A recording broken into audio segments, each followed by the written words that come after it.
ఇంటి సమాచారం వాట్సాప్ ఛానల్లో జాయిన్ అవ్వండి. అన్ని విశేషాలు ఎప్పటికప్పుడు తెలుసుకోండి. పొడల చెమటలగయ నొత్తరీయముజార తురుముకున్న విల్లు జారిరాల కట్టరాని తనను కట్టెదనని చింత కట్టుకున్న తల్లి కరుణ చూచి చిక్కడు సిరికౌగిటిలో చిక్కడు సనకాది యోగి చిత్తాబ్జములను చిక్కడు శృతిలితి కావలి చిక్కెనతడు లీల తల్లి చేతన్ రోలం. ఆయన వేదమంత్రాలకి దొరకడు, ఆయన లక్ష్మీదేవి కౌగిటికి దొరకడు, ఆయన సనకసనందనాథుల మనస్సులో ఎందుకు దొరకడు. కానీ ఆయన దొరికిపోయాడు యశోదకి. ఎందుకు దొరికిపోయాడు అంటే ఆమె ఎందుకు చేస్తోందన్నది ఆమె మరిచిపోయి ఆయన ఆయనని కట్టడం అన్న దాంట్లో 2 అంగుళాలు తక్కువ వచ్చాయన్నది ఆవిడ మరిచిపోయినప్పుడు కట్టబడ్డాడు. నేను ఇది చేస్తున్నాను, ఈ మార్గం పట్టుకున్నాను, దీనివలన ఇది కలుగుతుందని నువ్వు మరిచిపోయి ఆనందంతో అది చేసినప్పుడు ఆయన నీ చేత బంధింపబడతాడు. అదే మహాభారతంలో సహదేవుడు కథనం, అదే భాగవతంలో యశోద కథ. అది లేనప్పుడు నేను ఒకటి పట్టుకుని ఇదిగో ఇది చేసుకొచ్చేస్తున్నాను కాబట్టి నీ దగ్గరికి వచ్చేస్తున్నాను, నువ్వు నాకు వశపడిపోతావు అంటే నేను గొప్ప ఆయన గొప్ప. అప్పుడు దానికి ఒక పాఠ్య ప్రణాళిక ఉంది. ఇలా చేసేస్తే ఆయన దొరికిపోతాడు. అలా ఎక్కడుంది స్వామి, అలా ఉందా అని చెప్పడానికి మనసుకు గోచరమా మాటలకు గోచరమా? మనసుకి నువ్వు దొరికిపోతావా? ఎలా దొరికిపోతావు? పట్టకార అంటారు లోకంలో. పట్టకార అంటే కింద మరుగుపాల గిన్నె ఉంటుంది, పైన నా చేతితో పట్టుకుంటే పటకార ఏం చేస్తుంది? మరుగుపాల గిన్నెని పట్టుకుంటుంది. నేను గట్టిగా పట్టుకుని పక్కన దింపేస్తాను మరుగుపాల గిన్నెని. ఆ మరుగుపాల గిన్నెని పట్టుకున్న పటకార నేనే పట్టుకుంటున్నాను మరుగుపాలని అనుకుంది అనుకోండి, నేను పైన పట్టుకోవడం మానేశాను అనుకోండి, పట్టుకోగలరా? నేను పట్టుకుంటుంది కాబట్టి దాని పేరు పటకారని పేరు. ఈశ్వరుడి యొక్క చైతన్యము పడితే మనసు పనిచేస్తుంది. అసలు ఈశ్వర చైతన్యం పడకుండా మనసు ఎలా పనిచేస్తుంది? సంకల్ప వికల్పములు ఎక్కడి నుంచి వస్తాయి? నానాఛిద్రఘటోదర స్థిత మహాదీప ప్రభాభాస్వరం జ్ఞానం యస్యతు చక్షురాదికరణ ద్వారా బహిస్పందతే జానామీతి తమైవ భాంతమనుభాచ్యే తత్సమస్తం జగత్ తస్మై శ్రీ గురుమూర్తయే నమైదం శ్రీ దక్షిణామూర్తయే అంటారు దక్షిణామూర్తి అష్టకంలో. మనసు మాత్రం ఆయన ప్రభావం, వాక్కు ఆయన ఇచ్చినది. నేను ఇప్పుడు దీనికి ఇలా వ్యాఖ్యానం చేయాలంటే నేను ఎన్ని రోజులు చదువుతున్నాను దాన్ని? ఇక్కడ ఉన్న సమయాన్ని బట్టి ఏదో చెప్పాలంతే. నాకేదో భావన వచ్చిందనుకోండి, ఆ భావన నాలో కదిలినప్పుడు మూలాధార చక్రం దగ్గర నుంచి పైకొచ్చిన గాలి బ్రహ్మరంధ్రం దగ్గరికి వెడితే నువ్వు అట్లా నిర్గమించకూడదు, సమయం రాలేదని వెనక్కి తోసేస్తే నోటిలోకి వచ్చి నిలబడిన వాయువుని నాలుక కదిలి నొక్కితే సొట్టలు పడి గాలి అక్షరములై నా నోట్లోంచి బయటకు వస్తున్నప్పుడు అక్షరములు పదములై పదములు వాక్యములై నా భావనని పట్టుకుని ఆకాశగతమై వచ్చి మీ చెవులలోంచి లోపలికి వెడితే నా భావాలు మీ భావాలు అవుతున్నాయి. సభాభ్య సభాపతిభ్యశ్చ భో నమో నమో. అది చేస్తున్నవాడెవరు? నేను మాట్లాడుతున్నానంటే అర్థం ఎక్కడుంది దానికి? ఇది నేను వెళ్ళిపోయిన తర్వాత నేనే చెప్పాను వ్యాఖ్యానం అంటే ఇది అది చెప్పింది, నేను చెప్పింది అది చెప్పింది. ఇది నాకు మైకు, నేను ఆయనకి మైకు. లోపలుండి ఆయన చెప్తే నేను మైకు తప్ప నేను చెప్పడం ఏంటి? అది తెలిసిన వాళ్ళు నేనన్న మాట అనలేదు. పలికెటిది భాగవతమట, పలికించు విభుండు రామభద్రుండట. నే పలికిన భవహరమవునట, పలికెద వీరుండు దాధపలు కథనేలా. నా స్వాతంత్రం ఎందుకు? ఆయన ఏది పలికిస్తే అది పలుకుతాను తప్ప నేనన్నది ఏం లేదన్నారు పోతన గారు. ఏంటి అంత భాగవతాన్ని ఆంధ్రీకరించిన మహానుభావుడు.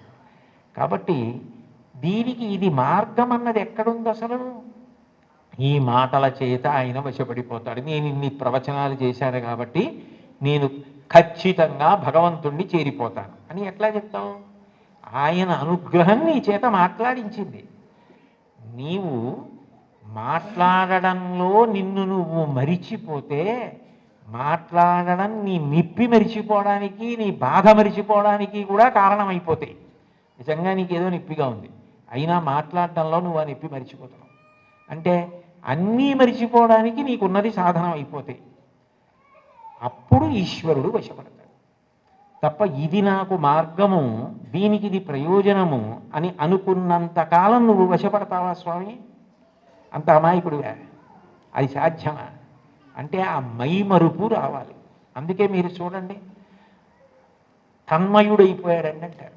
తన్మయుడైపోయాడండి అన్న మాటకు అర్థం ఏంటి? తత్ యందు మయమైపోయాడు.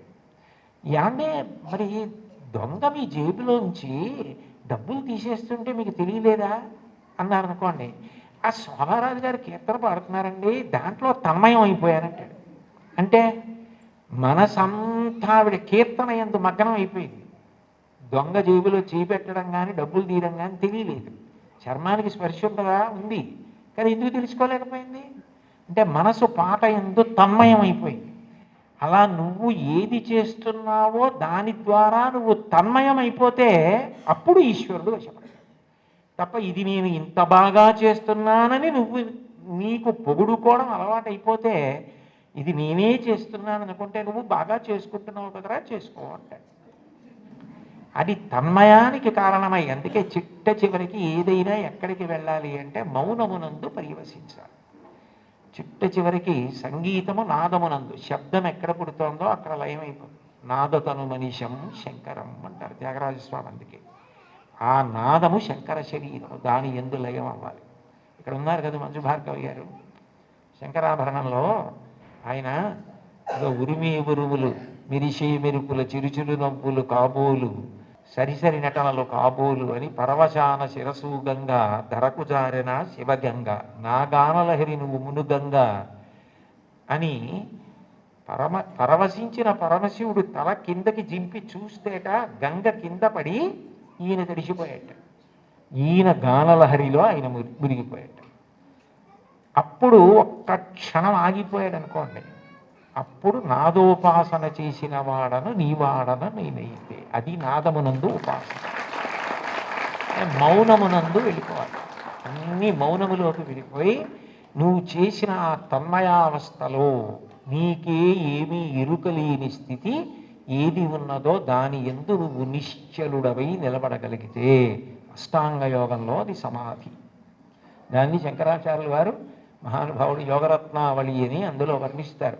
శ్రీశైల శృంగపు హరీషు కదోపలప్స్యే గాత్రం యదామలతాహ పరివేష్టయంతి కర్ణే యదాహ విరచయంతి ఖగాశ్చ నీడాస్. అప్పుడు వీడు కదలడు అని నమ్మకం వచ్చి తీగలు చుట్టుకుంటాయి. వీడు కదలడు అని నమ్మకం వచ్చి పక్షి చెవుల్లో పుల్లలు పెట్టి గూడు పెడుతుంది. వీడు కదలడు అని నమ్మి పక్షులు వాసన చేసి గుడ్లు పెట్టి పొదిగి అరుస్తాయి. అయినా కదలడు. ఎందుకనంటే తన్మయుడై ఉన్నాడు. అది సమాధి స్థితి. ఆ స్థితికి వెళ్ళినవాడు అనుభవిస్తున్నాడు ఈశ్వరుడు. వాడు జీవన్ముక్తుడవుతున్నాడు. వాడి శరీరము పడిపోయినప్పుడు విదేహమోక్షాన్ని పొందాడు. శరీరం పోయింది, ఇంకా అంతటా పరివ్యాత్మమైన ఆత్మ అయ్యాడు. ఆ తన్మయావస్థ పొందడానికి ఇది సోపానము కావాలి తప్ప ఇది నాకున్న ప్రజ్ఞాని నాకు నేను 10 మాటలు మిడిసిపడడానికి కారణమైనంత కాలము ఈశ్వర నిన్ను చేరడానికి ఎట్లా హేతు అవుతుంది? నువ్వు నవ్వవా నన్ను చూసి? అయ్యప్పిచ్చాడా అని అమాయకుడైన బిడ్డను చూసి తల్లి నవ్వినట్టు నవ్వుతాడు. అయితే ఏ తల్లి నవ్విందో ఆ తల్లే పాయసం పడింది. నవ్విన పరమాత్మ ఏం చేస్తాడు? తద్దోషాన్ని దిద్దుతాడు. ఇది నీ ఎందు పోవడానికి నేను దిద్దుతానంటాడు. అందుకని గురు రూపంలో ఆయనే వచ్చి దీన్ని నువ్వు ఇట్లా వాడుకో, ఇది నీకు దీనికి కారణం కావాలి అని ఆ తన్మయావస్థని కల్పిస్తాడు. అది భగవంతుడిని చేరడానికి కారణమవుతుంది. అందుకని చరణాల్లో అంటున్నారు, ఇది ఈశ్వరుడు ఉన్న చోటని నేను ఎట్లా తెలుసుకోగలను? అంతటా ఉన్నాడు, ఇందుగలడందులేడని సందేహములతో చక్రి సర్వోపగతుండెందెందు వెదకి చూచిన అందందే కలడు దానవగ్రణి వింటే. ఇక్కడ ఉన్నవాడిని అయితే చూడగలను, అంతటా ఉన్నాడంటే ఎలా చూస్తాను? ఆ జ్ఞానము కలగాలి. ఆ జ్ఞానం ఎవరివ్వాలి? ఆయన ఇవ్వాలి. కాబట్టి ఉన్న చోటు ఎరుగుదునా ఓయి అంటే పలికేవా? అతిశయం మనసులో ఉండిపోతే ఓయి అని పిలిస్తే నువ్వు పలుకుతావా? సాధ్యమా? నేనేమైనా ఒక గదిలోంచి ఒక గదిలోకి వెళ్ళిపోయినట్టు నీ దగ్గరికి పరమపదానికి వచ్చి వెళ్ళిపోగలిగినంత సమర్థున్నా? నా వల్ల సాధ్యం అవుతుందా? ఇంత పారవశ్యం ఉండి ఇంత గొప్పగా విష్ణు సంకీర్తన చేయగలిగినటువంటి మహాజ్ఞాని, భక్తి వైరాగ్యము కలిగినటువంటి వారు తన మీద పెట్టుకుని నన్ను చూసి నువ్వు నవ్వవా అని పాడడంలో ఉన్న గొప్పతనం ఏమిటంటే, వీరిని చూసి నువ్వు నవ్వవా అని రాశారనుకోండి అతిశయం అవుతుంది. అందుకని నిజానికి ఆ హేయ గుణములు లేకపోయినా తన యందు ఆరోపించుకోవడం పరమ భక్తికి తార్కాణం. అది భక్తి యొక్క చరమస్థితి. భక్తిలో ఏమవుతుందంటే ఆ అపార వినయం వస్తుంది. నేనెంతటి వాడిని, నా యందు ఏది ఉన్నది ఈశ్వర విభూతి తప్ప, యద్యద్విభూతి మత్సత్వం శ్రీమదుర్జితమేవ వా తత్తదేవావగచ్చస్తం మమ తేజోంశ సంభవం. నా యందు ఏ తేజస్సున్నా అది ఈశ్వరుడి అనుగ్రహం. ఆయన తేజస్సు తప్ప నాది కాదు. ఆయన ఉపసంహారం చేస్తే ఎంతసేపు, ఆయన అనుగ్రహించాడు కాబట్టి నడుస్తుంది అన్న వినయం ఎక్కడ ఉంటుందో అక్కడ అనుగ్రహం ఉంటుంది. అందుకే మీరు చూడండి, మహాత్ములైన వారెవ్వరూ ఈ వినయం తప్పరు. అంతటి మహానుభావుడు శంకరాచార్యులు వారు పశుమాం సర్వజ్ఞ ప్రథిత కృపయా పాలయ విభో అన్నారు. నేను పశువుని, నువ్వు పశుపతివి అన్నారు. అవినయమపనయ విష్ణోహో అన్నారు షట్పదీ స్తోత్రంలో. నాకు అవినయాన్ని తీసి వినయాన్ని కటాక్షించు స్వామి అన్నారు. భాగవతోత్తముల యొక్క గొప్ప గుణం ఏమిటంటే ఎప్పుడు వారు ఇది నాది అన్న భావన పొందారు. వారికి అన్నింటికన్నా చదవడానికి భయమైంది ఏమైనా ఉంటే ఏంటంటే సన్మానపత్రం. ఎందుకంటే అది చదువుకుంటే నేను ఇంత వాడిని ఏమైనా అభిప్రాయాలు ఏర్పడిపోతాయేమో అని భయపడి కనపడకుండా దాచేది ఏదైనా ఉంటే సన్మానపత్రమే తప్ప, ఇది నా యందు ఉన్న విభూతి నా గొప్ప అని అనుకుంటే దూరం జరగడం అవలా. అది ఆయన నన్ను లాక్కోవడానికి కట్టుకున్న తాడు. ఆయన తాడు కట్టి నన్ను లాక్కుంటున్నాడు. అంటే రాగస్వరూప పాశాఢ్య, ఈ రాగము తీసి ఆవిడ భక్తి పాశం వేసి తన దగ్గరికి లాక్కుంటాడు. నాకేముంది, ఏమీ లేదు, నేనేం పెద్ద చదువుకోలేదు, మహావిద్వాంసుణ్ణి గాను, సమస్త శాస్త్రములు తెలిసిన్నవాణ్ణి గాను, అయినా వీడు ఎలా తరించాలి? అందుకని వీడికి ఏదో 4 మాటలు మాట్లాడడం అన్న లక్షణాన్ని ఇస్తే తగుదునమ్మా అని బయలుదేరుతాడు. ఏదో 1 గంటన్నర మాట్లాడతాడు. ఇది అడ్డు పెట్టి నా దగ్గరికి లాక్కుంటానని ఆయనే ఆ పాశం వేసి తన దగ్గరికి లాక్కుంటున్నాడు. ఇదంతా నాది అంటే నేను మాట్లాడకపోతే ఈ మైక్ ఎంతో, ఆయన మాట్లాడకపోతే నేను అంతే. అది తెలుసుకుంటే చాలు. ఆ వినయాన్ని ప్రతిపాదించి ఈశ్వరుణ్ణి చేరడానికి మార్గములు కావు. ఏ మార్గము పట్టినా ఆ మార్గము ద్వారా నువ్వు కాదు కర్తృత్వంతో చేరేది. ప్రీతి పొంది ఈశ్వరుడు లాక్కోవాలి, ప్రీతి పొంది ఈశ్వరుడు కలుపుకోవాలని గుర్తుపెట్టుకో, వినయాన్ని నిలబెట్టుకో. అది తాత్పర్యం కీర్తనకి. చాలు. ఏకశబ్ద సమ్యజ్ఞాత సృష్ట ప్రయుక్త స్వర్గే లోకే కామదుద్భవతి. ఒక్క మాట పరిపూర్ణ విశ్వాసంతో చెప్పుకున్నా విన్నా పూర్ణ ఫలితం. For more videos like this, subscribe Big TV channel.